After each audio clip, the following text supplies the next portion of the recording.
Besides the equator and the two poles, the other important lines of latitude are the Tropic of Cancer.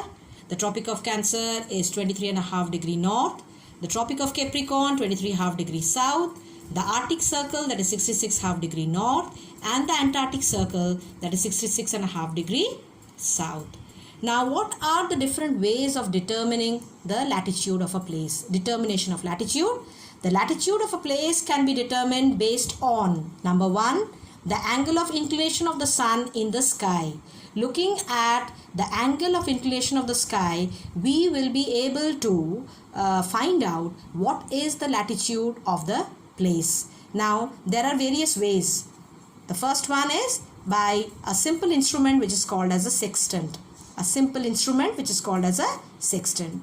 The second one is by studying the length of the shadow of a pole fixed on the ground.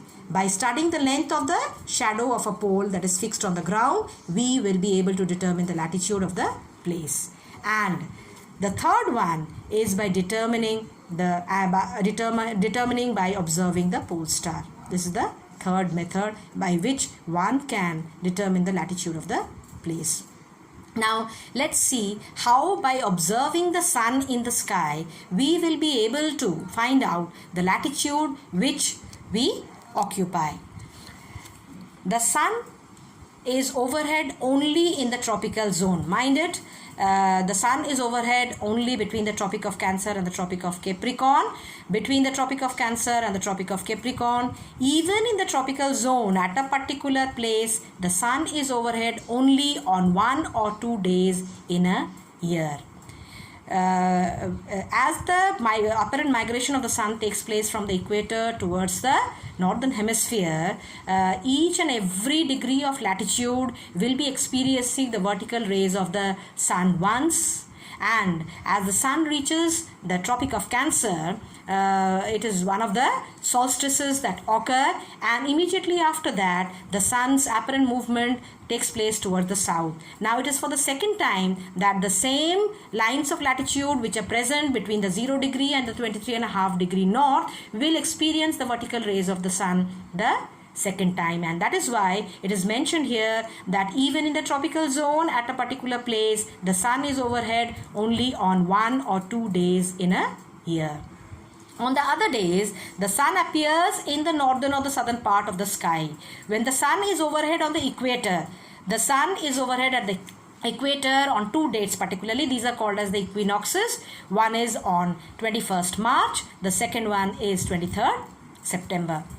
21st March is supposed to be the spring equinox or the vernal equinox, and 23rd September is the autumnal equinox. On these 2 dates particularly, one would find the sun overhead at the equator. The sun will appear on the southern sky at places in the northern hemisphere. So suppose we are occupying places in the northern hemisphere, particularly we are suppose in the Indian subcontinent, we would see the sun in the southern sky when the sun is overhead at the equator during the equinoxes. Places in the southern hemisphere will see the sun in the northern sky.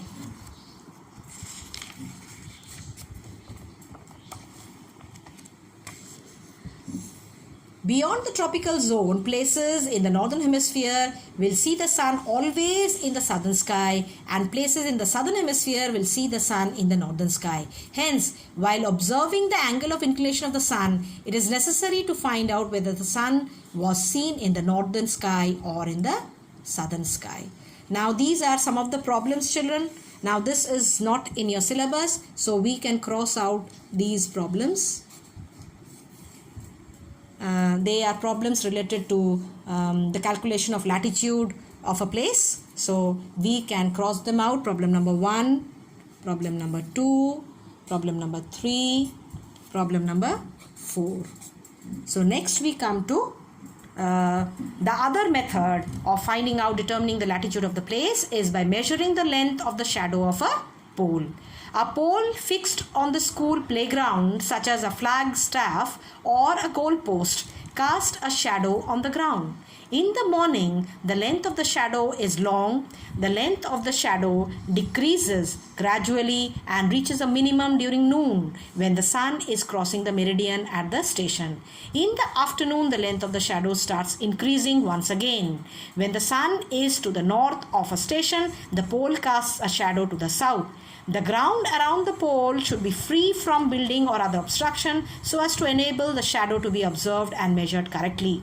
The length of the shadow cast by a pole during midday gives an idea of the angle of inclination of the sun at that place. I hope you have understood the explanation, children. We can carry out this experiment in any of the open fields which is free of any kind of buildings and obstructions. Suppose we fix up a pole in the mid of a field, we will be able to see the shadow that is cast by the pole, how the length of the shadow right from the sunrise time up to midday keeps on decreasing in length. At the sunrise time, the shadow of the pole will be the longest. It will be reaching the oblivion, and immediately after that, as the sun moves up the sky, the eastern sky, one would find the length of the shadow decreasing till it reaches the minimum when the sun reaches 12 noon, that is midday, and the shadow cast by the pole will be the minimum. Immediately after that, after 12 noon, when the sun turns to the western sky, we will find again the increasing length of the shadow that is cast by the pole. Now this length will keep on increasing till the sun reaches the western horizon, when the length of the shadow cast by the pole will be again the longest and it will be reaching the oblivion. The next method is by observing the pole star. In the northern hemisphere, the latitude of a place may be obtained by observing the angle of inclination of the pole star. The pole star is not seen in the southern hemisphere but is seen overhead at the north pole throughout the year. At the equator, the pole star is seen at the horizon. Now this is one of the evidences which also tells us that the earth is spherical in shape. We have studied about this in the previous chapter. Now this is for today. We conclude the chapter till the evidences for finding out determining the latitude of a place. We meet again in a next session that will be in a couple of days. Thank you.